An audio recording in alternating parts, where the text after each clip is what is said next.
Hello dear, तो आप सभी को स्वागत करता हूँ यूट्यूब चैनल नर्सिंग वाला पे। तो साथियों, नर्सिंग वाला के ऑफिशियल यूट्यूब चैनल से जुड़िए। यहाँ पे आपको ज़बरदस्त वीडियो मिलता रहेगा और ज़बरदस्त अपडेट मिलता रहेगा। तो साथियों, मैं आज का वीडियो लेकर आया हूँ। जो भी दोस्तों एक्सरे टेक्नीशियन या ईसीजी टेक्नीशियन या ओटी असिस्टेंट में एप्लीकेशन किए हैं या जो दोस्तों नहीं किए हैं, 2 दिन 8 तक लास्ट समय है। आप लोग जल्दी जल्दी कर लीजिए और एप्लीकेशन कर लीजिए। मैं संक्षिप्त में बता देता हूँ। आप इंडिया में किसी भी स्टेट में आप इस सभी डिप्लोमा किए हैं या बैचलर किए हैं, ईसीजी टेक्नीशियन, एक्सरे टेक्नीशियन या ओटी असिस्टेंट का कोर्स इंडिया में कहीं भी किसी भी स्टेट से किए हैं, लेकिन वो मान्यता प्राप्त होना चाहिए। अगर किए हैं तो आप अप्लाई कर सकते हैं बिहार में भी, कोई दिक्कत नहीं है। और ये जो जॉब है बिहार से बाहर वालों के लिए भी है।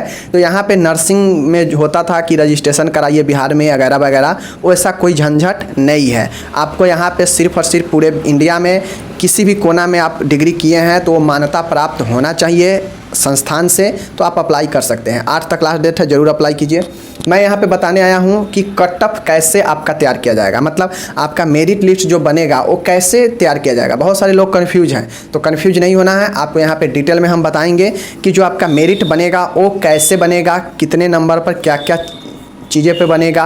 तो सारे चीज़ों को हम डिक्लेयर करेंगे और आप समझ जाएंगे। और जिससे होगा क्या कि आप अपने खुद सारे मार्क्स को इकट्ठा करके आप कैलकुलेशन करके अपने आप को दोस्तों आंक सकते हैं कि मेरा नंबर कितना आ रहा है, तो जॉब होगा या नहीं होगा। तो चलिए शुरू करते हैं।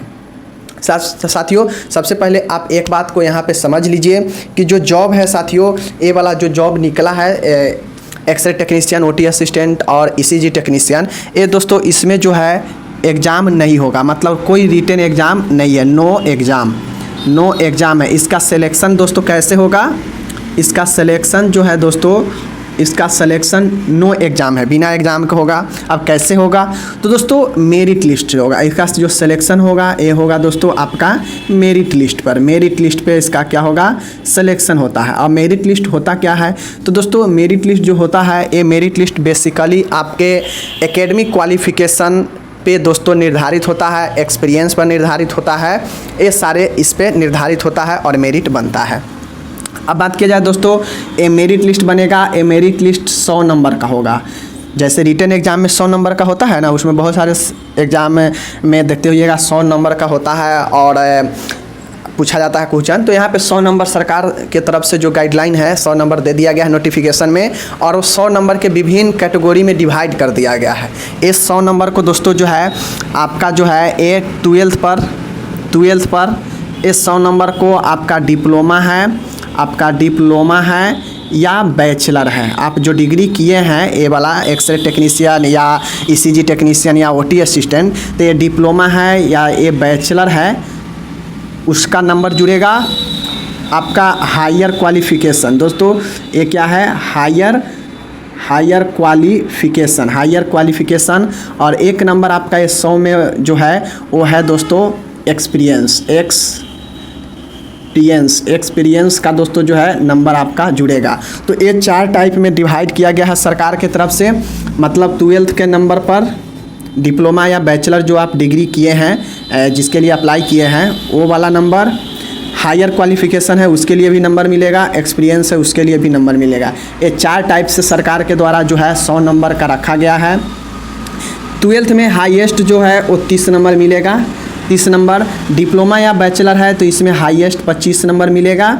हायर क्वालिफ़िकेशन है तो इसमें हाईएस्ट 20 नंबर मिलेगा और एक्सपीरियंस है तो हाईएस्ट 25 नंबर मिलेगा। इस सब को अगर आप जोड़िएगा साथियों, तो इस सब को जोड़ने पर जो है आपका यहाँ पे 100 नंबर आ जाता है, 100 नंबर हो जाता है। समझिएगा, मेरिट लिस्ट 100 पे होगा। 100 में 12th पे जो आप x-ray technician, OT assistant, ECG, ये सब आप जो भी डिग्री किए हैं, डिप्लोमा किए हैं तो डिप्लोमा, बैचलर किए हैं तो बैचलर, जो भी है उसके लिए 25 नंबर रखा गया है। हायर क्वालिफ़िकेशन है तो 20 नंबर रखा गया है, एक्सपीरियंस है तो 25 नंबर। अब हम समझेंगे कि ये जो रखा गया है ये मैक्सिमम रखा गया है, इतना मिलेगा।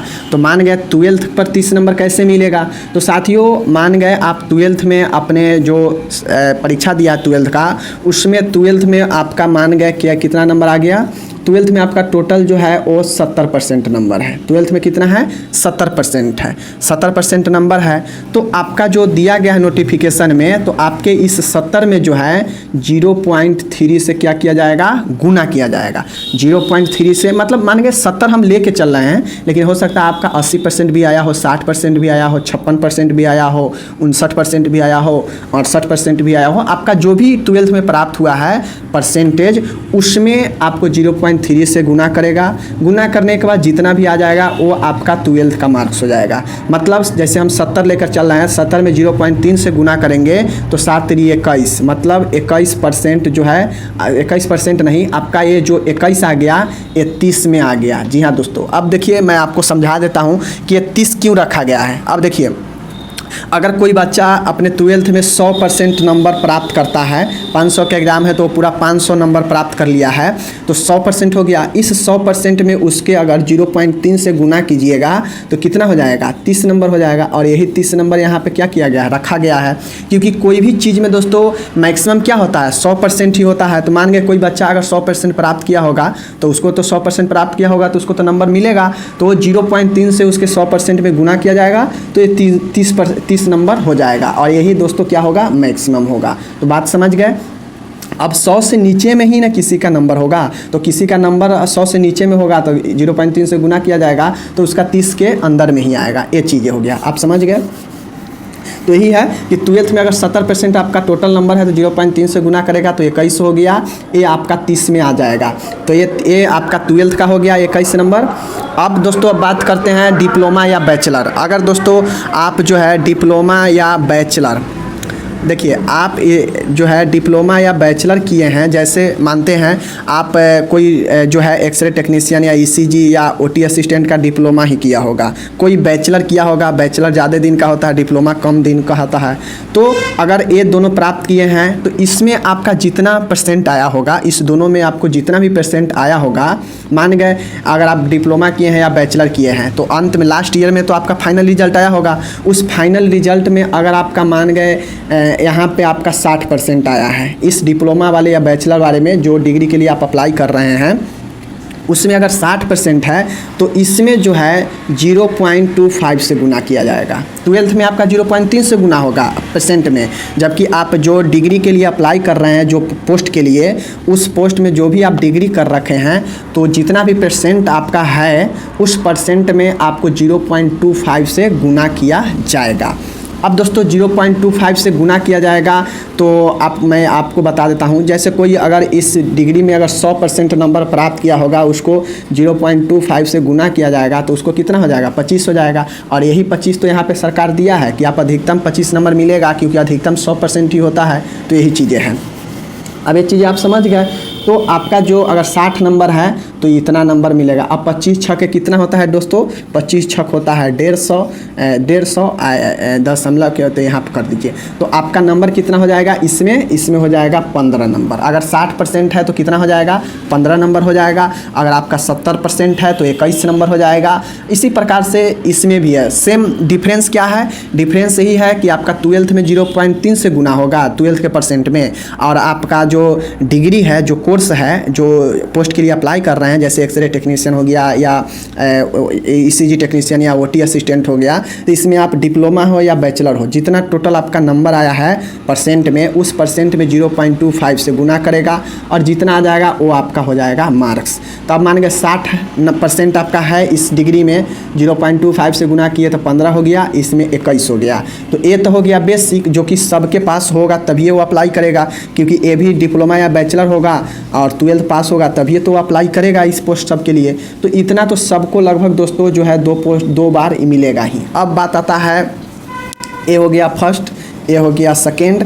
अब दोस्तों बात आता है कि हायर क्वालिफ़िकेशन। तो हायर क्वालिफ़िकेशन में आप लोग समझ लीजिएगा कि हायर क्वालिफ़िकेशन जो ये 20 नंबर देगा, ये 20 नंबर दोस्तों रखा गया है, 20 नंबर रखा गया है। अगर मान गए आप एक्सरे टेक्नीशियन या ईसीजी टेक्नीशियन या ओटी असिस्टेंट में सिर्फ और सिर्फ आप डिप्लोमा किए हैं, सिर्फ और सिर्फ जो है डिप्लोमा करके अप्लाई कर रहे हैं, और डिप्लोमा के करने के बाद, डिप्लोमा के बाद आप बैचलर किए हैं इसी में, अगर मान गए एक्सरे टेक्नीशियन के लिए आप अप्लाई कर रहे हैं तो एक्सरे टेक्नीशियन का डिप्लोमा भी किए हैं, डिप्लोमा के बाद आप इसका बैचलर भी किए हैं और बैचलर के बाद इसका आप MSc मास्टर भी किए हैं, तो इस हायर डिप्लोमा वाले के लिए हायर क्या हो जाएगा, तो ये बैचलर भी हायर हो जाएगा और ये MSc भी हायर हो जाएगा। तो 10 नंबर इसमें और 10 नंबर इसमें, टोटल 20 नंबर मिल जाएगा। तो डिप्लोमा वाले के लिए ये फ़ायदा है कि डिप्लोमा वाले जो भी हैं वो अगर बैचलर भी किए हैं उसके बाद MSc भी किए हैं तो उनको 10-10 20 नंबर मिल जाएगा उस चीज़ में। अगर अब बैचलर वाले के लिए क्या यहाँ पे दोस्तों थोड़ा डीमोटिवेट है, ये है अगर मान गए कोई एक्सरे टेक्नीशियन का या ECG टेक्नीशियन का डायरेक्ट जो है वो बैचलर किया होगा, डायरेक्ट वो बैचलर से किया होगा, तो डायरेक्ट वो बैचलर डिप्लोमा नहीं करके डायरेक्ट बैचलर किया है तो उसका बेसिक जो एजुकेशन हो गया वो दोस्तों बैचलर माना जाता है और बैचलर माना जाता है। और इसके बाद अगर MSc किए हैं तब आपको जो है 10 नंबर मिलेगा। ये तो बैचलर के लिए आपको यहाँ पे मिल ही जाएगा, ये बैचलर के लिए 0.25 से गुना करेगा तो सबको मिलेगा, डिप्लोमा वाले हो या बैचलर वाले हो, वो टोटल मार्क्स में आपको इतना गुना करके मिलेगा ही। लेकिन हायर के क्वालिफिकेशन के बाद में अगर नंबर जुड़ने की बात है तो अगर आप डिप्लोमा करने के बाद बैचलर भी कर लिए हैं, MSc भी कर लिए हैं, या मान गए MSc नहीं किए हैं सिर्फ बैचलर ही किए हैं तो 10 नंबर मिल जाएगा, दोनों किए हैं तो 20 नंबर मिल जाएगा। लेकिन बैचलर वाले के लिए दिक्कत ये है कि बैचलर वाले के लिए स्पष्ट लिखा गया है कि बैचलर वाले के लिए हायर क्वालिफिकेशन का नहीं मिलेगा 10 नंबर, इसलिए कि बैचलर उनका जो है बेसिक है, बैचलर उनका बेसिक है, इसलिए उसके बाद अगर MSc किए हैं तो ही उनको 10 नंबर मिलेगा, अगर नहीं किए हैं तो उनको ये हायर क्वालिफिकेशन का नंबर नहीं मिलेगा। अगर कोई बैचलर करने के बाद MSc भी किया है तो उसको 10 नंबर MSc के लिए मिलेगा, बैचलर उसका बेसिक क्वालिफिकेशन हो जाएगा डिग्री का। तो ये चीज़ें समझ गए, तो बैचलर के बाद MSc किए हैं तो 10 नंबर मिलेगा। यही दिक्कत है क्योंकि डिप्लोमा वाले के लिए बेसिक जो है डिप्लोमा माना गया है और उसके बाद इनका हायर बैचलर माना गया है और फिर MSc माना गया है, इसलिए दोनों में 10-10 नंबर देगा। लेकिन बैचलर वाले के लिए बेसिक बैचलर ही माना गया है। जैसे आप ECG टेक्नीशियन है, बैचलर से ECG टेक्नीशियन किए हैं तो आपका बैच जो है बेसिक जो माना गया है वो बैचलर ही माना गया है, आपका जो नीचा है वो बैचलर ही है। और इससे हायर अगर नंबर प्राप्त करना चाहते हैं तो MSc किए होंगे तभी 10 नंबर मिलेगा, वरना नहीं मिलेगा। तो दोस्तों उम्मीद है आपको समझ में ये चीज़ें आ गया होगा।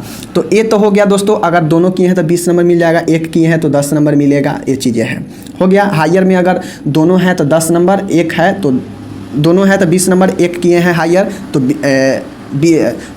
यहाँ पे अगर दोनों कर रखे हैं हायर में डिप्लोमा के बाद तो 20 नंबर मिल जाएगा। अगर बैचलर किए हैं डायरेक्ट और बैचलर के बाद MSc किए हैं तो 10 नंबर मिलेगा। अगर बैचलर के बाद आप नहीं किए हैं MSc तो आपको कोई हायर का नहीं मिलेगा नंबर, यहाँ पे सीधा बात है।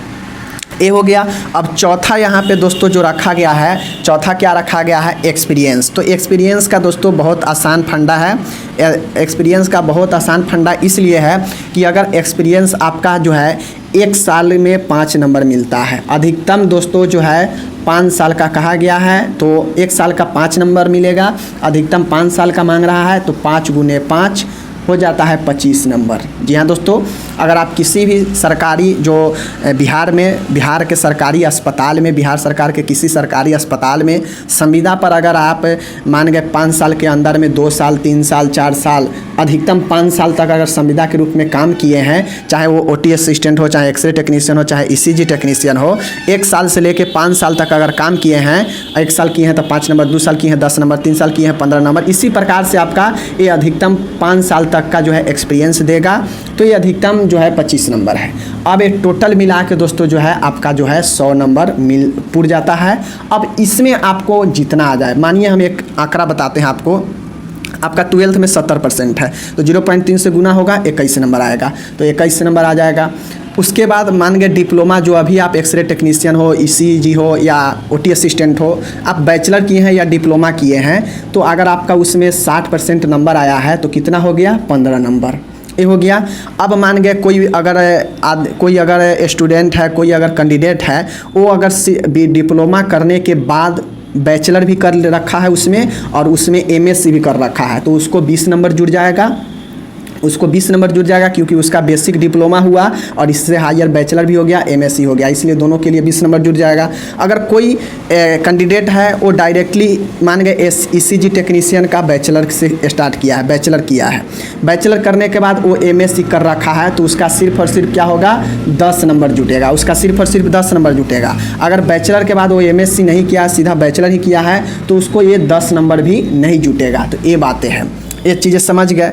अब मान गए एक्सपीरियंस आप मान गए 2 साल के हैं आपके पास, तो 10 नंबर हो गया। हम इसमें मानते हैं कि आप डिप्लोमा के बाद सिर्फ बैचलर ही किए होंगे, बहुत कम ही लोग एमएससी करते हैं, तो इसका भी हम एक के लिए 10 नंबर रखते हैं। और मानते हैं 2 साल का एक्सपीरियंस है आपको संविदा में काम करने का बिहार के सरकारी अस्पताल में, तो 10 नंबर ये हो गया, चारों हो गया। अब इसको जोड़ते हैं हम, तो कितना हो जाएगा, ये हो जाएगा 5 1 6 और 2 1 3 3 2 5 56 नंबर। दोस्तों आपका जो है 100 में कितना आया, 56 नंबर। 100 में कितना आ गया, ये टोटल 100 नंबर है, 100 नंबर में आपको जो है ये 56 नंबर आ गया। अब ये जो हुआ ये 56 नंबर आपका प्योर मेरिट हो गया। जी हाँ दोस्तों, मैं एग्जाम्पल के मान के चला हूँ, ये 56 नंबर आपका 100 में आ गया और यही 56 नंबर आपका मेरिट में लिखा जाएगा, मेरिट में जुटेगा। तो आप लोग इस तरीक़ा से समझ सकते हैं कि आपका किस में कितना नंबर है और कितना एक्सपीरियंस है, कितना आप हायर किए हैं, हम अच्छे से समझा दिए हैं, आप लोग समझ गए होंगे। और दोस्तों ये 56 नंबर है, हो गया। अब दोस्तों ये 56 नंबर है, अब किसी को हो सकता है 12th में 80% हो सकता है किसी को 12th में 75% हो सकता है बैचलर में किसी को 80% हो, किसी को 70% हो, या डिप्लोमा जो किए हैं उसमें 70% हो, 80% हो, तो गुना करने पर ये भी बढ़ेगा। हो सकता है कोई डिप्लोमा किया हो और उसके बाद वो बैचलर भी किया हो, तो उसके लिए 10 नंबर मिल जाएगा। हो सकता है वो एमएससी भी किया हो डिप्लोमा के बाद, तो दोनों किया हो तो 20 नंबर मिल जाएगा। हो सकता है वो डिप्लोमा के बाद कुछ न किया हो, तो उसको जो है सिर्फ और सिर्फ इतना ही मिल जाएगा, कुछ नहीं मिलेगा हायर के लिए। तो यही बातें हैं, जो बैचलरशिप किया होगा उसको भी कुछ नहीं मिलेगा, जो सिर्फ डिप्लोमा करके छोड़ दिया होगा उसको भी कुछ नहीं मिलेगा हायर क्वालिफिकेशन में, और जो बैचलर के बाद एमएससी किया होगा उसको 10 नंबर मिल जाएगा, जो डिप्लोमा के बाद बैचलर और एमएससी दोनों किया होगा उसको 20 नंबर मिल जाएगा। तो ये चीज़ें हैं, ये हो जाएगा। अब एक्सपीरियंस में 5-5 नंबर है प्रत्येक साल के लिए, तो अगर आप जितना है 3 साल किए हैं काम, 4 साल किए हैं काम, तो आपको उतना 5-5 नंबर करके मिलते जाएगा और मैक्सिमम 25 नंबर मिलेगा। तो ये टोटल हम समझा दिए। एक किसके लिए था दोस्तों, ये एक्सरे के लिए जो बहाली आया है एक्सरे, उसके बाद है ईसीजी है, और उसके बाद है ओटी असिस्टेंट। ओटी क्या चीज़, असिस्टेंट। जी हाँ दोस्तों, ओटी असिस्टेंट, ये जो बिहार में बहाली आया है उसका जो कटअप तैयार होगा, इसी प्रकार से कटअप तैयारी होगा। आप लोग अपना भी अभी से ही आप लोग अनुमान लगा सकते हैं कैसे क्या नंबर है उस हिसाब से। तो हम पूरा समझा दिए हैं, आप लोग समझ जाइए कि आपका काट छाट के कितना नंबर आ रहा है, इस प्रकार से फार्मूला लगाकर। तो उसके बाद जितना आ रहा है समझिए वो आपका मेरिट में लिखा जाएगा। बाद बाकी अगर समझ में आ गया है, कोई क्वेश्चन है तो कमेंट कर सकते हैं, हम अलग से वीडियो बनाकर लाएंगे। बाद बाकी मिलते हैं अगले वीडियो में। जय हिंद, टेक केयर, बाय बाय।